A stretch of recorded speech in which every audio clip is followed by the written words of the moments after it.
Alam mo ba na pwede ka nang makatipid sa load at kumita ng pera gamit lang ang cellphone mo sa halagang 300 pesos lang? Meron ka ng free 100 load wallet na pwede mo lang ibang load sa customer, all networks, sa iisang SIM lang. Halimbawa, may niloadan kang 100 pesos na customer.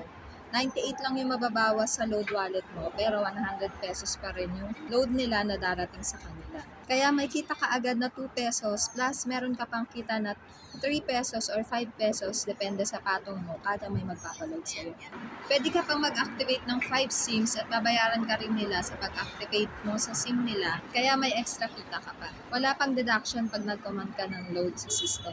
Pwede ka rin mag-load gamit ang Telegram at Viber. Luzon, Visayas at Mindanao makakapag-load ka kahit pa OFW kagaya ko. Isa na sa basic needs ang load. Araw-araw ginagamit to ng tao kaya customers na yung lalapit mismo sa'yo. Kung gusto mo na rin makapag-start,